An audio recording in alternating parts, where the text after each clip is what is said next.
Ito ay aking napaghandaan sapagkat aking napalitaan na may gaganapin na balagtasan sa aking paaralan.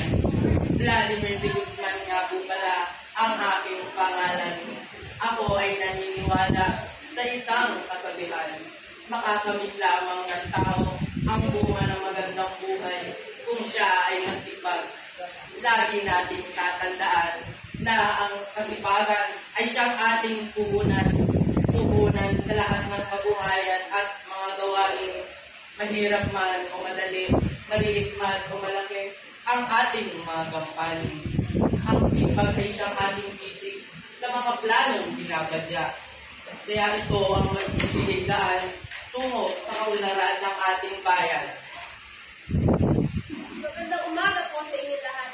Ako po, si Binibining Mayra, ang inyong mambabalagtas sa panig ng talino. Ako ay inyong lingkod na isilang na mahirap, ngunit may kakayahang makapag-isip ng mabuti ng dahil sa talino. Ang tanging hinihiling na magulang ay talino'y makamtan, at isa ba ito sa pag-unlad upang makamit ang pangarap. Sa gobyerno at lipunan, maraming tayong naghihintay na sana'y mabago ang ating lipunan. Talino'y pairani dahil nabuhay tayo hindi para sumuko at bumitaw na lamang, kundi nabuhay tayo para matuto at lumaban.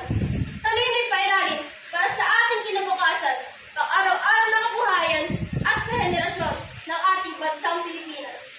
Matapos mabigay panig ang ating dalawang tatalo, kami ngayon ay maghahanda ng sariling pananaw sa sipag at talino.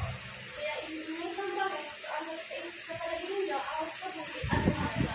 Mukhang iyong nalilimutan na dahil sa kasipagan ng ating mga kababayan, nabuo ang ating maunlad na bayan, ang bayan na ating pinagmulan. Sa tingin mo ba'y mabubuo ang ating mga syudad kung ang mga Pilipino ay tatamad-tamad? Na dahil sa kasipagan, di kalidad na gawa ay laging maaasahan. Kaya ako'y may isang katanungan, magagamit mo ba ang iyong katalinuhan kung pairalin mo ang iyong katamaran? Puro ka na lang ba utos? Hindi ka ba marunong umilos? Problema ay paano magkakaroon ng solusyon kung hindi ka gagawa ng aksyon.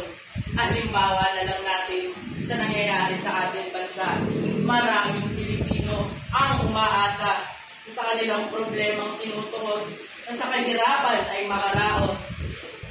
Ako'y hindi nakalilimot. Huwag kong Ginoo, ipinapahayag ko lamang ang kagandahan ng talino sapagkat bansa natin muunlad mula dito. Kung wala ito, hindi makaka-invento ang mga tao na lumikha na iba't ibang eksperimento.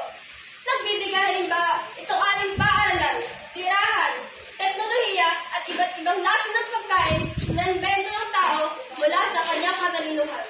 Nakatitiyak ko rin, kung wala ito, hindi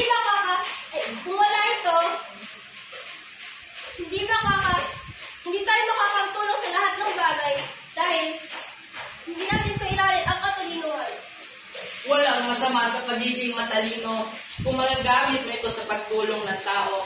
Pagdating ng kalamidad, malulukoy nariyan lagi. Sila'y matatalinong mga tuso. Lagi nilang inaabuso ang kabutihan ng ibang tao. Kaya mas pipiliin ko ng gamitin ng kasipagan upang ang aking pangarap ay makamtan. Kaysa naman gamitin ang katalinuhan sa pang-aapak ng kapwa-kababayan. Huwag mong Ginoo, lahat ng iyong ipinapahayag ay maaaring tama. Ngunit, aanhin mo ang kasipagan kung hindi ka gagamit ng talino.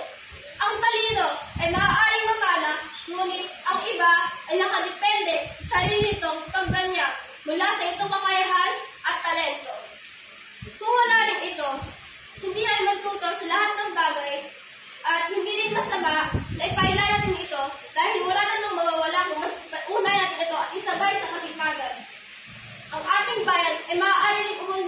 mula dito.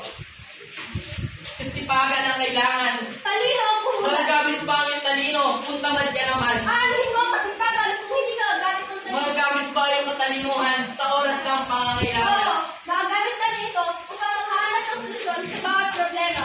Hindi ang pagkatalo. Ninayata nag-iinit ang balit ng ating dalawang tatalo. Nang mailandat ang kanilang kapirat, ito ay nakapatapos sa aking isipan, sapagkat ang daling biyayang magkaloob ng Diyos.